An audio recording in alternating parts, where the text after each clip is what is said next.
자, 이제 다음 세트 32번부터 34번에 있는 그대를 사랑합니다라고 하는 극지문을 하나 건드리고 넘어오겠습니다. 참고로 이 작품도 최근에 나왔던 드라마죠. 아니, 드라마란다. 영화죠.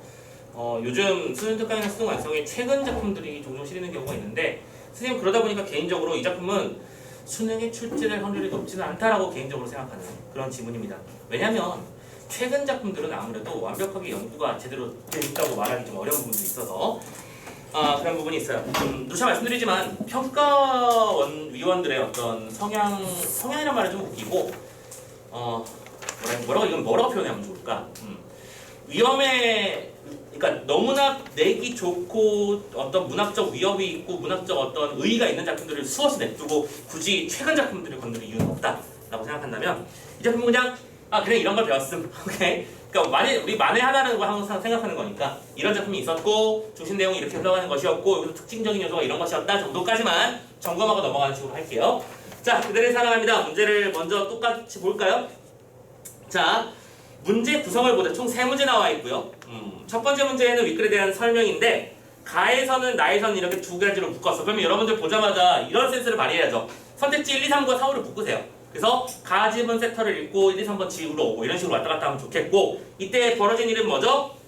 배경이 이렇게 제시됐다, 상황 제시가 이렇게 됐었다, 어떤 인물의 태도가 나타난다 이런 식으로 얘기하면서 기본적으로 특히 5번 선택지가 선생님은 개인적으로 중요한 선택지라고 생각을 하거든요. 5번 선택지를 가만히 들여다보면 대화 장면의 연속 제시를 통해서 과정을 압축적으로 보여준다. 이렇게 바로 소설이 아니라 이 극문학의 특징으로서 우리가 찝을 수 있는 요소들이잖아. 오케이? 누차 말씀드리지만 극문학이 나왔다. 극문학이 나왔다. 그러면 이 문제는 이 선택지는 없으면 안 된다. 뭐요? 잘해서 특징을 파악하는 문제. 없어서는 안 되는 문제라는 것도 생각해 주시면 좋겠습니다. 오케이. 자, 그리고 33번은 특정한 구절의 의미를 파악하는 문제. 이거는 뭐 우리가 소설일 때나 똑같이 벌어지는 일이라는 것도 알고 있을 거예요. 그냥 그 구절별로 넘어가시면 되겠고, 자, 이런 거 봐야겠죠. 34번에 보면 보기 적용 문제. 그리고 이런 얘기 했었죠. 보기 적용 문제는 둘 중에 하나일 거야. 비연기 작품의 보기는 작품을 해설하는 어떤 큰 틀을 집어줄 테니까 꼭 읽고 넘어가셔야 되고, 연기 작품의 보기는 보통 문제 출제를 위한 보기로 등장하는 경우가 많다라고 생각했을 때, 이 작품은 봐봐, 그냥 대놓고 첫 번째 줄부터 주제만 하고 있잖니. 읽고 시작해야 되는 게 맞겠지? 자, 가이드라인 따라갑시다. 이 작품은요, 근대화 과정에서 가족을 위해 희생하는 삶을 살았던 노인들이 자식이나 사회로부터 소외된 채 살아가는 모습을 보여준다. 오케이. 이 작품 주제를 말해주잖아. 주제는 노인 소외야.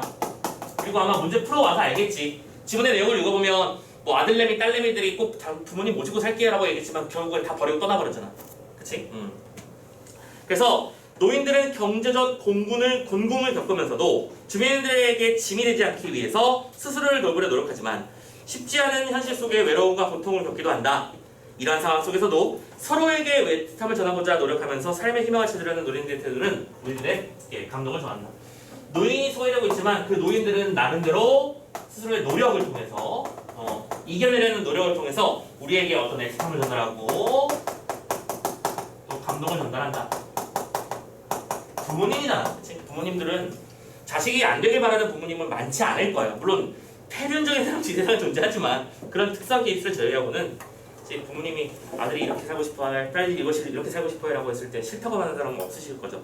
아무튼 자식들에게 짐이 되지 않기 위해서 어떻게든 자기 나름대로 살아가기 위해 노력하는 모습들을 보여준다. 그러면 이 선택지는 이렇게 흘러갈 게 뻔히 보이잖아. 즉 작품 속에 등장하는 인물들의 어떤 사건이나 인물들의 행동을 통해서 이것이 어떻게 애틋함을 주는지, 어떻게 소외를 하는 보여주는 것인지, 이렇게 요소별로 문제를 만들었겠지. 이런 것들 좀 많이 풀면 대충 문제를 보자마자 보여요. 이렇게 내겠구나 라고 생각했으면 좋겠고, 편안하게 한번 읽어봅시다. 자, 참고로 이 작품에는 물론 여러 사람이 등장하는데 혹시 이거 영화를 본 사람이 있니? 많이 없구나. 이 작품이 역시 여러분들 이순재 알죠? 이순재 씨라든가 이런 분들이 주연 배우로 나왔었고, 또 아무튼 되게 볼만해요. 볼만한데, 자, 이 작품에서 키워드 중심 인물로는 이 김만석이라는 어르신과 그 다음에 송씨, 그러니까 서로 각자의 자식을 별도로 이제 외부지에 내놓고 자기 혼자 삶을 이어가기 위해서 노력하는 모습인데, 서로에 대한 관심과 서로에 대한 어떤 이해를 통해서, 그런 장면을 통해서 우리가 그 모습을 통해서 공감과 이해를, 연민을 느끼는 작품이다라고 중심인물로 잡아주시면 좋겠는데, 자, 우리 김만석 씨 같은 경우에는 약간 특징이 뭐냐면 작품 속에도 나오겠지만 겉으로는 약간 이거 뭐라고 표현하면 되지? 친 같은 성격입니다. 겉으로는 되게 딱딱하게 굴고 에이씨 뭐 이래 하면서 막 화를 내지만 속으로 챙겨주는 그런 스타일. 겉과 속이 좀 약간 좋은 쪽으로 다른 분이고, 이 송씨 같은 경우에는 말 그대로 이제 극빈층을 상징해요. 극빈층을 상징해서 뭔가 경제적인 도움을, 그치? 그러니까 말 그대로 이 작품에 소외라는 키워드를 온몸으로 보여주는 그런 중심인물이다 라고 생각했으면 좋겠고, 이외에 또 다른 커플도 나와요. 장군봉 어르신이라든지, 참고로 장군봉 씨도 써놓을까요? 이분은 그러니까 김만석도 남자 혼자 이제 아내 혼자 이렇게 남아서 아이들을 기르는 상태인데, 장군봉 씨 같은 경우는 아내가 있어. 근데 참고로 이 아내는 치매를 앓고 있어. 그래서 이 장면을 통해서도 이제 어떤 노년의 사회의 어떤 슬픔과 아픔을 표현하는 그런 부분들이 있죠. 아무튼간에 노년층의 전체적인 어떤 문제점들을 다양한 요소로 그치 보여주는 작품이다. 이렇게 세 명의 중심인물 정도는 알아두면 좋겠다라는 걸 말씀드리면서 어렵지 않습니다. 그냥 쭉쭉 치고 가시면 될 거예요. 그렇죠? 가봅시다. 우유 배달을 하는 만석은 폐지를 듣던 우동 씨와 봐봐. 우유 배달하고 있고요. 폐지 줍고 있죠. 되게 슬픈 거야. 선생님도 예전에 이제 이사를 가면 예를 들어 뭐 거대한 가전제품들의 박스가 나오잖아. 특히 여러분들 그거 혹시 알고 있나요? 그 냉장고 박스 겁내 큰 거 알지? 참고로 웬만한 사람들은 거기서 집도 지을 수 있습니다. 노숙인들 같은 경우에는 그 냉장고 박스 하나로 집을 만들기도 하죠. 워낙 두껍고 튼튼하고 잘 만들어져 있어서.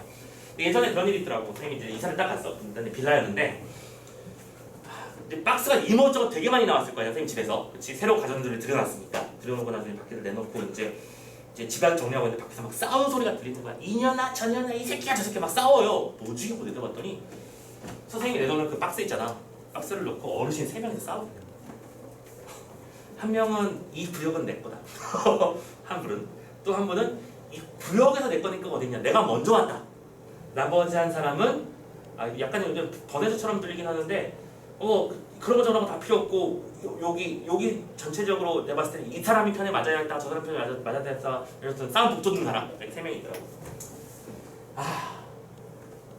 그게 얼마나 한다고 그치? 근데 얼마나 한다고가 매우 큰 거더라 생각해. 나중에 알고 보니까 그 냉장고 박스 같은 경우에는 여러분들 종이는 폐지는 무게로 받는 거야. 그치? 얼마나 많이 실어다 드리느냐에 따라서. 그래서 이런 얍삭한 수도 하긴 한데요. 속에다가 물을 뿌려버린대. 겉에는 이제 끌고 가놓고 속에다 물을 뿌려가지고 무게를 좀 높이 치는 그런 약팍한 수를 쓰기도 한다는데, 뭐 그런 모든 모습들이 진짜 슬픈 얘기죠. 어르신들이 그치 힘도 없고 지금 뭐 어떤 재능을 발휘하기도 어려운 상태에서 생계를 하루하루 유지하기 위해서 그치 이런 거 폐지 주는 거 보면 너무 슬프지. 예전에 그 무슨 다큐멘터리 프로그램이었는가? 어떤 할머니를 3일 동안 취재하는 프로그램이 있었어. 할머니가 계속 그냥 폐지만 줍고 왔다 갔다 하는 거야. 계속 그걸 따라만 다녀. 근데 이 어르신이 계속 따라다니라고 고생했다고 폐지 값으로 1,500원을 받아서 요구르트 2개를 받은 거야. 그래서 그 요구르트 2개를 널널떨린 손으로 고생했으니까 받으라고 해서 그 PD한테 주니까 PD가 눈물을 흘리는 거야. 자기한테 그거 하나를 먹기 위해서 얼마나 지금 1,500원 번 사람이잖아. 요구르트 한 개 몇 얼마인지 알고 있지? 요즘 뭐 마트에 가서 비싸게 묶어봤자 뭐 5개 2,000원 이렇게 팔잖아. 그런 많은 재산을 나한테 이렇게 선뜻 내주는 모습을 보면서 시대의 어른이다라고 생각하면서 너무 눈물 흘리는 장면이 많은 사람들이 공감을 샀던 그런 기억도 나는데요. 아무튼 그런 얘기. 그러니까 우유 배달하고 폐지를 줍고 이런 것들이 전부 다 뭐예요? 소외 계층을 상징하는 단어가 되는 거다. 확인해 놓으시고요. 자, 그런데 우연한 사건으로 알게 되면서 송씨를 좋아하게 됐고 그녀를 자신의 방식대로 보살피면 됩니다. 여기서 말하는 자신의 방식은 뭐죠? 춘이라고 아까 말씀드렸습니다. 겉으로는 화내면서 속으로 다 챙겨주기. 한편 주차장 관리인인 장군봉은 치매에 걸린 아내를 보살피면서 힘겹게 살아가는 중인데요. 자, 동상소 씬입니다. 송씨를 들고 안으로 들어가죠. 괜찮다니까요. 참 말만 안 해 따라오라니까 하면서 데리고 갑니다. 연하가 나오는데 참고로 이 연하가 여러분들 송지효 씨가 배우였어요. 이 연하가. 김연하가 아니고요. 그리고 아무튼 할아버지 여기 어쩐 일이세요? 저때 그 혼자 사는 노인들한테 돈 나온다고 그랬지? 독거노인 보상급여요. 자, 키워드 중심사건이죠. 독거노인 보상급여. 요거와 관련된 거야. 지금 참고로 여기서 김만석 씨나 송씨 같은 경우는 특히 독거노인 완전히 얼마나 나와? 그거야 뭐 형편에 따라 다르죠. 자식이 있고 막 다 달라요. 송씨는 됐어요. 저도 괜찮아요. 자, 이 사건에 대해서 김만석과 송씨는 대하는 태도가 좀 다르죠. 이거는 이쪽은 내놔. 얼마를 줄 거야? 라고 했고 이쪽은 됐어요. 그럼 그럼 뭐예요? 인물의 대사를 통해서 인물의 성격을 드러내는 장면들이잖아. 쉽잖아, 그죠? 얼마나 쉬워, 그죠? 내노라고 하는 건 뭐야? 겉으로는 뭐랄까 좀 뭐랄까 후락부락한 성격, 그렇지? 자신의 어떤 성격대로 일을 진행해야만 직성이 풀리는 그런 성미라고 생각하면 되는 거고, 이쪽은 됐다고 그런 거 안 받아도 된다고 하면 소심하고, 그렇지? 한 발짝 물러서려는 그런 성격이 보인다는 거 보시면 됩니다. 아무튼 괜찮다고 합니다. 아이 그놈의 괜찮다는 소리. 이건 참고로 이순재 배우님의 그 특이한 톤으로 괜찮다는 소리 이거 비슷하게 해야 되는데 힘드네요. 자, 아무튼간에 손잡고 말합니다. 만석 씨는 여전히 연하에게 물어보고 있죠. 아 대충 얼마냐고? 한 10만 원 정도 나올걸요? 뭐? 얼마? 10만에서 15만 원. 그러니까 그 뭐 얼마나 더 줄 수 없느냐 이 뜻이지. 전형적인 치느냐 찌느 아니야, 그죠? 아이 그걸 누구 코에 붙여? 보일러 기름값도 안 되는 걸 했던데 성씨가 뭐라 그래? 그 많은 돈을 주신다고요? 그렇지? 그 많은 돈이라고 말했어. 그거 많은 돈 10에서 15만 원이라는 돈을 누구 코에 붙이냐라고 하는 인물과 그만 돈이라고 말하는 거. 인물의 이건 뭐예요? 또 대사를 통해서 뭘 확인할 수 있어? 상황을 확인할 수 있는 멘트잖아. 이쪽은 뭐랄까 상대적으로 여유가 좀 있는, 그냥 거꾸로 썼구나 지금 이걸. 그래서 자, 이쪽은 상대적으로 곤궁한 상태의 힘을 확인할 수 있는 거죠. 네, 아이고야 한 달 모아도 꼴뚜박을 모아도 힘든 돈인데 감사합니다. 정말 감사합니다. 아이 제가 드린 건 아닌데 하부터 진심으로 감사한 듯 공손히 절을 합니다. 감사합니다, 감사합니다. 절하고 계속 다 돌아가면서 절하고 있는 거야. 자, 인사 영문도 모르고 옆에 직원들이 막 앞에서 인사하고 있으니까 같이 인사하자. 직원들이 막 한마디씩 거들기 시작합니다. 아유 최대한 빨리 신청해봐. 독거노인 자금한테 다 뽑아놨을 거 아니야. 뭐요? 송 씨의 친절함에 어떤 감동을 하고 있는 인물들의 모습이지, 그지? 하면서 주민등록증 주세요. 주민등록증요? 그게 없는데. 에? 아예 없으시다고요? 발끈만 말하고 있습니다. 그 만성이 갑자기 또 끼어들죠. 아 왜 이렇게 일을 진행을 못해? 만들면 되잖아. 그렇죠? 그렇게 어거지 부르지 말아요. 우리처럼 한가한 사람들이 아니잖아. 나란 일 하시는 바쁘신 분들인데 했더니 직원들도 뿜이 차오르죠, 그죠? 나한테 날 막 높여주고 그렇지 하니까 나란 일 좋지. 야 빨리빨리 해드립시다. 라고 하죠. 자, 어쩜 일들 시원하게 하네. 성함은 어떻게 되십니까? 송씨예요. 근데 이름이 진짜로 송씨예요. 이게 송씨로 나온 게 아니고 진짜로 송씨예요. 왜냐면 과거에 이런 얘기를 나오겠지만, 그러니까 송 한 다음에 이름 없이 그냥 살아왔던 거야. 그 누구도 이 사람에게 어떤 한 여인으로서 한 사람으로서의 가치를 부여한 적이 없다는 뜻이겠지. 이것도 역시 대사를 통해서 인물의 상황이 드러나는 장면입니다. 그냥 송 그게 했더니 만석이가 뭐라고? 송 만석 씨가 뭐라고 합니까? 플러스 2뿐이야. 바로 이렇게 중의적이지? 오케이. 지금 만석이 생각하는 송 씨가 첫 번째 아름다움을 가진 여인이다. 참말로 그렇게 뭘까? 여기서 얼굴이 예쁘다 그 뜻이 아니잖아. 오케이? 핵심은 뭐예요? 마음씨가 예쁜 사람이다라는 거죠. 다른 사람을 존중을 할 줄 알고 배려할 줄 아는 그런 사람이기 때문에 예쁘게 생각하는 거야. 그런데 이 아름다운 동시에 이쁜이라는 건 뒤에 이하를 연결해서 생각해봐. 뭐야? 올리라는 뜻이잖아. 오직 너뿐이야. 사랑한다는 뜻이잖아. 그렇지? 그래서 기본적으로 이 이쁜이라는 이름 안에 담겨있는 의미도 좀 생각을 해봐줬으면 좋겠고, 그죠? 뭐 어쨌든 이쁜이라고 말을 합니다. 그 이쁜이 아니고 이쁘다 할 때 소위 뿐이다 할 때 뿐, 그렇지? 뿐이다, 이쁜이다, 그렇지? 오케이. 그래서 올리라는 의미를 집어넣었다 라고 생각해 주시면 되겠고요. 얼토그래픽만 채웠고, 만성은 송씨를 보면서 눈을 찡긋찡긋거립니다. 이건 뭐예요? 이런 거 장면 잘 봐야죠. 눈을 찡긋거리는 거는 뭐 하는 거야? 인물의 행동이죠. 그리고 이런 인물의 행동을 통해서 역시 심리를 드러내주는 장면. 뭐예요? 만족감이죠? 나만 믿으라고. 나만 믿으면 돈이 생겨. 자, 그러고 있고요. 자, 그런 다음에 여기까지가 가장면. 즉 가장면에서 만석과 송씨에 대한 얘기였잖아. 이제 나장면이 나오는데 어렵진 않아서. 나장면은 이제 전군복 시댁에 대한 얘기라고 볼 겁니다. 가보자. 가족 사진을 찍고 있는 군봉과 가족들, 그다음에 택시기사 유니폼을 입은 군봉이 있고요. 군봉의 아내가 있고요. 장남, 차남, 막내딸. 지금 자식이 셋이었어, 그렇지? 자, 세 가족이 있는 상태였고요. 다른들은 행복한 모습이었습니다. 어디서 부러웠고 영역한 모습이었죠. 그런데 장남이 처음에 말합니다. 너 걱정하지 마세요. 우리가 책임집니다. 뭘 걱정하세요? 영웅이도 나도 시집안 가고 엄마 아빠랑 같이 살 거야. 주문은 제가 꼭 모시고 살 겁니다. 하면서 하고 있는데 지금 뒤를 넘어가 보면 이건 그냥 쭉 넘어가요. 그냥 2번, 3번, 4번이 벌어질 때마다 어떤 일이 벌어지죠? 그치? 마이너스 1, 마이너스 2, 마이너스 1이 되고 있지? 그러면서 저희가 너무 멀어서 힘들어요. 저희가 장난도 아닌데 왜 모셔요? 막내딸한테 왜 뭐하러 이렇게 나한테 부담 주냐 하면서 다 2를 대면서 딱 떨어져 나가. 그래서 마지막 5번 장면만 보세요. 우린 이제 다시 부부다. 가족이었는데 이제 당신과 나 둘만 남았네? 라고 말합니다. 그죠? 자, 그런데 쌤이 지금 넘어간다고 했었잖아. 결국에는 이 장면을 통해서, 이 장면 구성을 통해서 뭘 보여주고 싶었던 거야? 노인의 소외를 보여주고 싶었던 거지. 맞지? 자식들이 크고서 이제 각자 독립하는 그런 장면들이니까. 그런데 이 장면들이 넘어갈 때 군봉 괄호 열고 소리라는 말이 보일 거야. 요거 잘 외워야죠. 이 소리는 여러분들이 알고 있는 이 그 문학 용어로서 뭐라고 하는 거? 나레이션이지? 상황을 설명해주는 멘트야. 자, 나레이션이라는 장식을 사용을 어떤 용어를 통해서 인물의 어떤 심리를 간접적으로 드러내고 있다. 그럼 이건 뭐예요? 소설에서는 존재하지 않는 독특한 표현법이잖아. 그치? 그러니까 이런 것들의 나레이션의 특징은 뭐고, 나레이션 인물의 속마음을 효과적으로 드러낼 수 있고, 이런 특징들 정도만 잡아주시면 될 것 같습니다. 됐죠? 내가 너희들 보고 나를 강제로 모셔야 된다고 말한 적도 없는데 자기들끼리 결정했다가 자기들끼리 미안해하면서 자기들끼리 떠나가는 모습, 그게 너무 안타까운 것이었죠. 자, 이렇게 해서 이 강풀 원작, 그쵸? 이거 참고로 원작이 웹툰입니다. 그죠? 여러분들 뭐 너무 많은 작품들이 요즘 영화화되고, 참고로 가장 최근에 나왔던 작품 중에 주호민 씨의 그 신과 함께 같은 경우에는 공존에 치기도 했었죠. 아, 우리나라 웹툰 진짜 짱입니다. 참고로 웹툰이란 단어 장르 자체를 선생님이 알기로는 우리나라에서 처음 만든 걸로 알고 있거든요. 옛날 PC통신 시절부터 만들었대요. 그 요즘에는 좀 예능인으로 유명한, 이름이 뭐였지? 이름을 까먹었네? 강풀 씨 앞에 한 명 더 있었는데, 이 사람도 외자였는데 혹시 이름을, 예전에 냉장고를 부탁해인가 프로그램에서 나왔었던, 누구 말하는지 대충 알겠죠? 김풍 맞다. 김풍.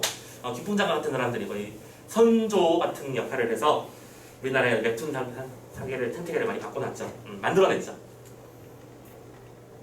자, 우리나라 사람들 대단한 것 같아요. 이런 것들을 보면 약간 구봉차로입니다. 자, 아무튼 이런 작품의 내용이 나와 있었고, 문제에서는 문제가 어려우니까 이걸 풀자가 아니고 선생님이 좀 주의에 집중해서 봐야 되는 선택지 몇 가지만 짚어줄게. 당연히 32번에 5번 보세요. 나에서는 가족사진 촬영 장면과 자녀들과의 대화 장면을 연속으로 제시했다. 즉 1, 2, 3, 4로 나왔습니다. 이건 뭐예요? 이런 것들을 보고 참고로 우리가 뭐라고 하죠? 긴 시간 동안의 전체 이름을 중요한 장면 짧게 쳐서 줄여서 압축해버리는 그거, 몽타주로 가능한. 그렇지? 몽타주를 사용해서 압축적으로 제시하고, 압축적 제시는 효과적인 의사 내용 전달이 가능해진다. 이 장면이 중요한 건 맞는데 이 장면을 20분 동안 처리해봐. 지루해 죽지. 그래서 표현 기법과 관련된 요소가 나와 있는 거 확인해 주시고요. 33번은 그냥 너무 쉬우니까 넘어갈게. 뭐 상대에게 분개하는 게 아니니까 넘어가고. 자, 어디 갈까? 뒤쪽에 있는 문제에서는 저는 4번 문제 정답이었죠. 이것도 쉬워. 송씨의 이름을 재차 확인하는 과정에서 연하에게 보인 만석의 반응을 통해 송씨에게 품은 애틋한 마음을 들키자 화가 난 만석. 지금 여기서 누차 말하지만 누가 화가 나 있는 건 아닙니다.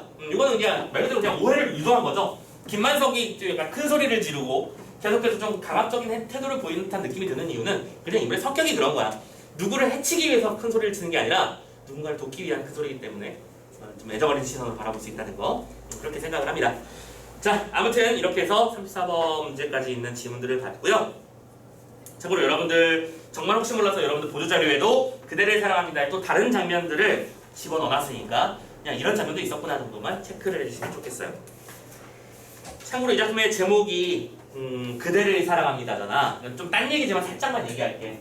이게 마지막에 이 만석이 지금 이렇게 딱 보면 감이 잡히지? 김만석이 송씨 좋아하는 거잖아. 그죠? 근데 처음에는 이제 고백을 해야 되는데 이때 이 김만석의 딸이 아까 연하예요.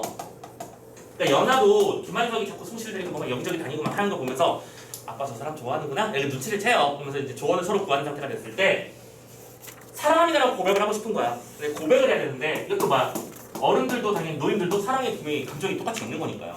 근데 당신을 사랑합니다. 당신을 이 말을 집어넣으려고 했더니 문제는 내 아내한테 미안한 거야. 나의 아내, 이 당신이라는 존재는 나에게 아내분이었거든. 근데 이 아내가 아닌 다른 사람이 와서 당신을 차리해버리면 먼저 세상을 떠난 아내한테 할 면목이 없다라고 생각을 한 거지. 그래서 결정한 단어가 그대라는 단어였던 거야. 하면서 결국에는 왜 그대라는 어떤 단어를 쓰게 되는지에 대한 얘기가 나오는 것도 이 장면의 어떤 핵심 포인트 중에 하나라고 알고 계시면 좋겠어요. 자, 그래서 나중에는 어떻게 가슴 절절해요. 절절하기보다는 너무 쎄하죠. 그 아내의 묘지에 가요. 묘지에 가서 내가 좋아하는 사람이 생겼다. 니들의 마음은 어떨까? 지금 니들은 선생님 같은 경우에는 와이프가 우리 둘은 어느 한쪽이 죽으면 같이 묻히자라고 얘기하면서 순장당할 위기에 처해 있는데 선생님 같은 경우에는 모르겠어요. 먼저 한쪽이 떠나고 남은 시간을 수십 년 동안 혼자 보내야 된다면 선생님 만약에 먼저 떠나고 선생님 와이프만 남아있다면 지금 빨리 1년만 있다가 딱 1년만 있다가 1년 후에 좋은 사람 찾아서 떠나가죠 라고 선생님 부탁을 하고 싶다는 생각이 좀 드네요. 안 떠나고 싶지만 사람 만들어도 되는 건 아니니까. 자, 아무튼 간에 여기까지 해서 공통범위 1.1번 파트 작품 다 끝내겠습니다.